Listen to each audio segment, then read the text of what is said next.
శివుడికి భక్త కన్నప్ప, శ్రీరాముడికి ఆంజనేయుడు, పవన్ కళ్యాణ్‌కి బండ్ల గణేష్. మైక్ పట్టుకుంటే పూనకం వచ్చినట్లు గొంతు చించుకొని మాట్లాడే బండ్ల గణేష్ గారి స్పీచ్‌లు వినడానికే ఒకప్పుడు ఆడియో ఫంక్షన్‌లకి జనం ఎగబడేవారు. ఆయన కేవలం స్టేజ్ స్పీచ్‌లకే పరిమితమైన వ్యక్తి అయితే కాదు. ఒక క్లోజప్ షాట్ కోసం దర్శకుల కాళ్ళ దగ్గర బతిమాలాడిన ఒక సాధారణ జూనియర్ ఆర్టిస్ట్ స్థాయి నుంచి టాలీవుడ్‌లో తిరుగులేని అగ్ర నిర్మాతగా, తెలంగాణలోనే నంబర్ 1 పౌల్ట్రీ వ్యాపార సామ్రాజ్య అధినేతగా ఎదిగిన ఆయన జీవితం ఒక నిజమైన సినిమా కథ లాంటిది. 1973 మార్చి 10న గుంటూరు జిల్లా పొన్నూరు సమీపంలో వెలకాయపాలెంలో బండ్ల గణేష్ గారు జన్మించారు. తండ్రి శివనాగేశ్వరరావు గారు పత్తి వ్యవసాయం కోసం కర్ణాటకలోని రాయచూరుకు, ఆ తర్వాత మహబూబ్ నగర్ జిల్లా షాద్నగర్ కు వలస వెళ్లారు. అక్కడ 1.5 లక్షల పెట్టుబడితో 2000 కోళ్లతో ఒక చిన్న పౌల్ట్రీ ఫామ్ ను ప్రారంభించారు. అయితే గణేష్ గారికి చిన్నతనం నుంచే సినిమాలంటే విపరీతమైన పిచ్చి. షాద్నగర్ లో స్కూల్ కి వెళ్తున్నానని చెప్పి రోజు ట్రైన్ ఎక్కి హైదరాబాద్ వచ్చి సినిమాలు చూసి మళ్ళీ స్కూల్ వదిలే సమయానికి ఇంటికి చేరుకునేవారు.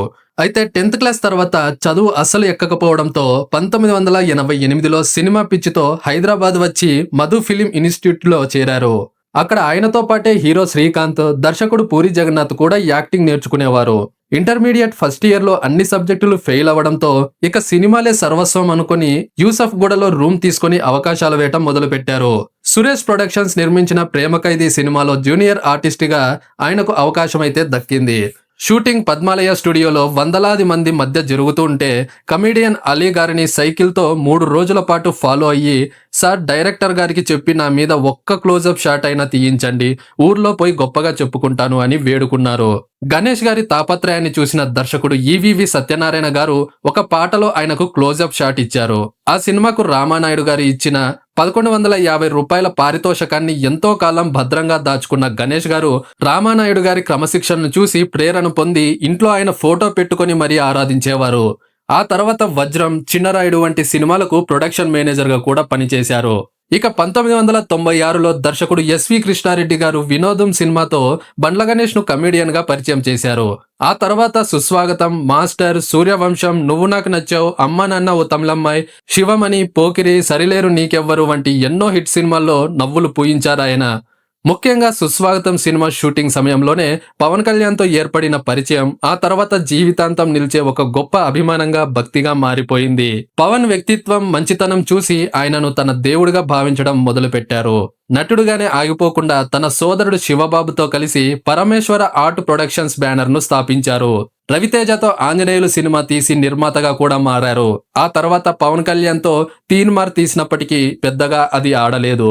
కానీ వెంటనే హరీష్ శంకర్ దర్శకత్వంలో పవన్ కళ్యాణ్ తో నిర్మించిన గబ్బర్ సింగ్ ఇండస్ట్రీ రికార్డులను తిరగరాసి గణేష్ గారిని స్టార్ ప్రొడ్యూసర్ గా మార్చేసింది. ఆ తర్వాత ఎన్టీఆర్ తో బాద్షా, టెంపర్, అల్లు అర్జున్ తో ఇద్దరమ్మాయిలతో, రామ్ చరణ్ తో గోవిందుడు అందరవాడేలే వంటి భారీ చిత్రాలను నిర్మించి బాక్సాఫీస్ వద్ద కాసుల వర్షం కురిపించారు. ఒకవైపు సినిమాల్లో ఎంత ఎత్తుకు ఎదిగినా తన మూలమైన పౌల్ట్రీ వ్యాపారాన్ని మాత్రం గణేష్ గారు ఎప్పుడూ పక్కన పెట్టలేదు. తండ్రి పెట్టిన చిన్న కోళ్ల ఫామ్ ను తన సోదడి సహకారంతో విస్తరిస్తూ నేడు 100 కోట్ల టర్నోవర్ తో తెలంగాణలోనే నెంబర్ 1 పౌల్ట్రీ బ్రాండ్ గా నిలబెట్టారు. రాష్ట్రంలో దాదాపు మెజారిటీ కోళ్లను సరఫరా చేసే స్థాయికి తీసుకెళ్లారు.